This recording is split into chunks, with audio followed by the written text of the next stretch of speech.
Good morning বন্ধুরা, আপনারা কেমন আছেন? আশা করি ভালো আছেন। আমরাও আমাদের বাড়িতে মোটামুটি রয়েছি, আর ভালোটা সেরকমভাবে বলতে পারছি না, কারণ শরীরটা অসুস্থ, তো তার কারণেই। তো এখন ঘড়িতে হয়ে গেছে 9:30। আর আজকের ব্লগটা আমি এখান থেকেই শুরু করছি।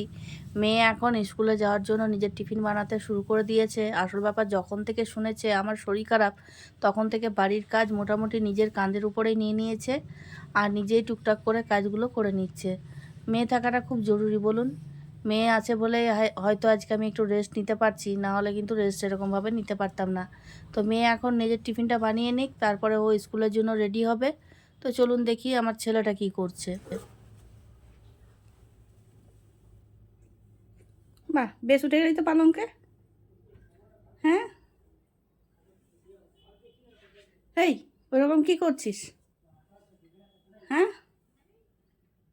এই দুষ্টু, স্নান করবি না? করবি না কেন? আচ্ছা, তোমার বলার আগেই দেখো আমি ফ্যান চালিয়ে দিয়েছি। ঠিক আছে, তোমার বলার আগে আমি ফ্যানটা চালিয়ে দিয়েছি। কি খাবে বলো? হাতিকে নিয়ে শোবে? আচ্ছা, সব মুখ পুচকা বাবা। কয়েকটা ভাঙলো না? দুটো তিনটে ভেঙেছে, আর বাকিগুলো সব ঠিক হয়েছে। বাহ, এটা পেট ভরবে তো?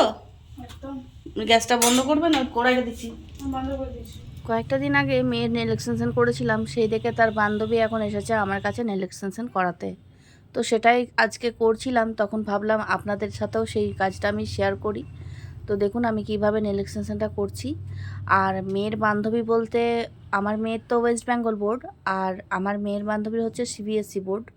যার কারণে ওর এখন পরীক্ষার পর ছুটি চলছে, তার কারণে এখন নেল বানানোর জন্য চলে এসেছে।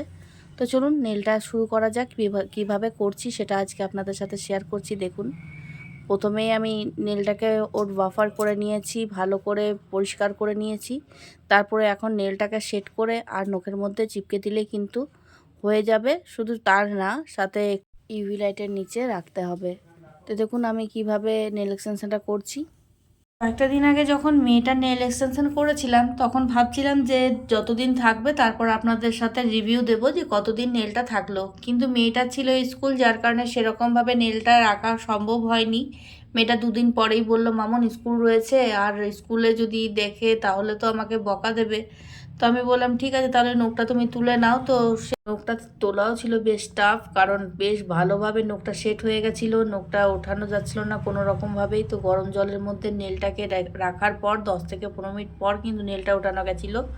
তো দেখুন আপনাদের সাথে কথা বলতে বলতে কিন্তু নেলটা আমার লাগানো হয়ে গেছে। আর ক্লিপটা এখন দেবো না, কারণ প্রথমবার ক্লিপটা দেওয়াতে আমার সমস্যা হচ্ছিলো, যার কারণে এবারে আমি নেলে ক্লিপটা ইউজ করছি না। আমি ডাইরেক্ট কিন্তু ইউভি লাইটের মধ্যে দেবো। আসলে বড় ইউভি লাইট হলে পরে একটু তাড়াতাড়ি হয়ে যেত, কিন্তু এখানে ছোট যেহেতু, তাই 10 থেকে 15 মিনিট লাগছে। কিন্তু একটা দিক থেকে সুবিধা হয়েছে, নেল পেন্ট লাগানোর পর আমার খুব তাড়াতাড়ি করে কিন্তু নেল শোকানোর কাজটা হয়ে যাচ্ছে। তো দেখুন আপনাদের সাথে কথা বলতে বলতে আমি সব নখগুলো নিয়ে কিন্তু নেলটাকে পরিয়ে নিয়েছি। এরপর ইউভি লাইটে রেখে দেওয়ার পর তারপর যে নেলের স্ট্রাকচারগুলো রয়েছে উপরের, সেইগুলো আমি উঠিয়ে নেব। তো দেখুন বেশ সুন্দর হয়েছে। আমার সাথে সাথে তো আমার মেয়ের বান্ধবীরও বেশ পছন্দ হয়েছে। আপনাদের কেমন লাগছে সেটা কিন্তু কমেন্ট করে জানাবেন। আর আপনারা যদি চাইছেন পুরো নেল এক্সটেনশনের ভিডিও দেখতে, তাহলে আমাকে কমেন্ট করে জানাতে পারেন। আমি ডেসক্রিপশন বক্সে অলরেডি অবশ্য দিয়ে দিয়েছি। আর এরপর আমি নেলগুলো একটু কাট করে সমান করে নেব, তারপর নেল পেন্ট পরিয়ে দিয়েছি। নেল পেন্ট পরানোর পর আবার ইউভি লাইটের মধ্যে রেখে দিলাম, যাতে করে তাড়াতাড়ি করে শুকিয়ে যায়। আর এরপর দেখাচ্ছি আপনাদেরকে ফাইনাল লুক। তো এই হচ্ছে ওর নেল এক্সটেনশনের ফাইনাল লুক। আমার সাথে সাথে আমার মেয়ের বান্ধবীরও প্রচুর ভালো লেগেছিল। তো আপনাদের কেমন লাগছে সেটা কিন্তু কমেন্ট করে জানাতে ভুলবেন না। আশা করি ভালো লাগছে। আর এরকমভাবে আপনারাও কিন্তু নেল পরতে পারেন বাড়িতেই। খাবার খাওয়ানো যায় না কোনো মতে। ওই যদি এখানে আসে, গাড়িতে বসে যদি একটু খাওয়াতে পারলে তো পারলো, নাহলে ঘরে বসে কখনো খাবার খেতে চায় না। ওই কারণে মা এই গাড়িটার মধ্যে বসায়, নিয়ে এসে খাবারটা খাওয়াতে পারে। আমার কাছে তো কোনো মতেই খাবার খায় না।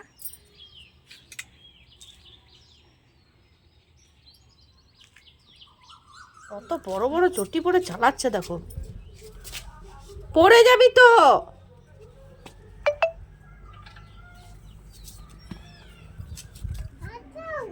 হ্যাঁ, আগে তুমি বলো ওই থলিটা নিয়ে তুমি কি করছো? হ্যাঁ সায়ন, তোমার জিনিসগুলো নিয়ে চলে যাও, যাও একবারে ঢুকিয়ে দাও তো আলমারিতে, তোমার জায়গায় রেখে দাও, যাও।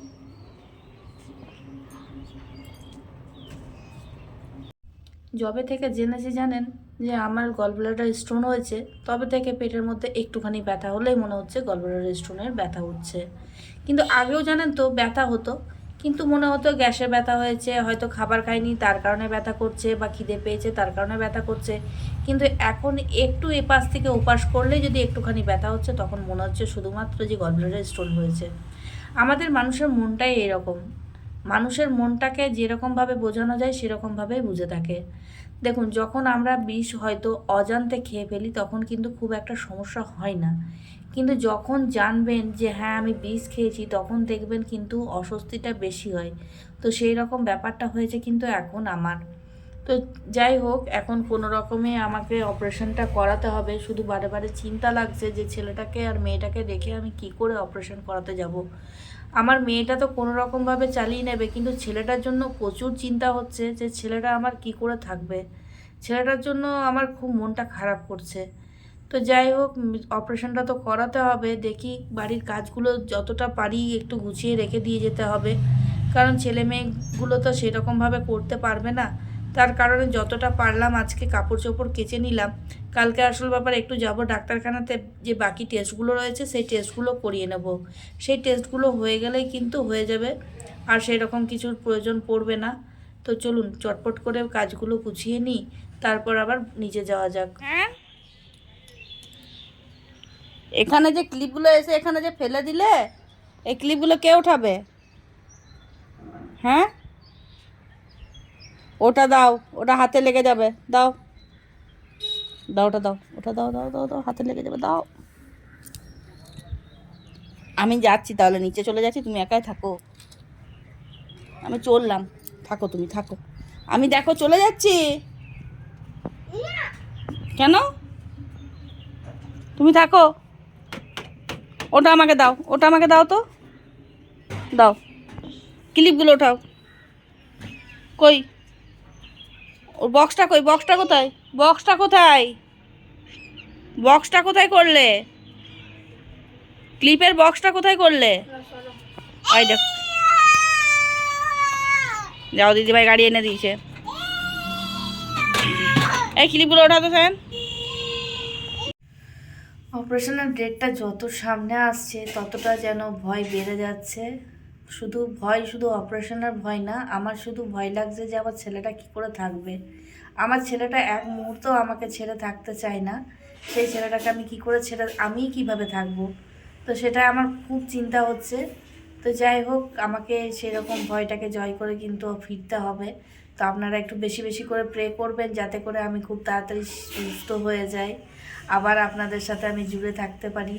তো বন্ধুরা, আজকের মতো ব্লগটি আমি এখানেই শেষ করছি। দেখা হবে পরবর্তী আরেকটা নতুন ব্লগের সাথে। আপনারা ভালো থাকবেন, সুস্থ থাকবেন, সাবধানে থাকবেন। দেখা হবে খুব শীঘ্রই আরেকটা নতুন ব্লগের সাথে। ততক্ষণের জন্য টাটা, বাই বাই।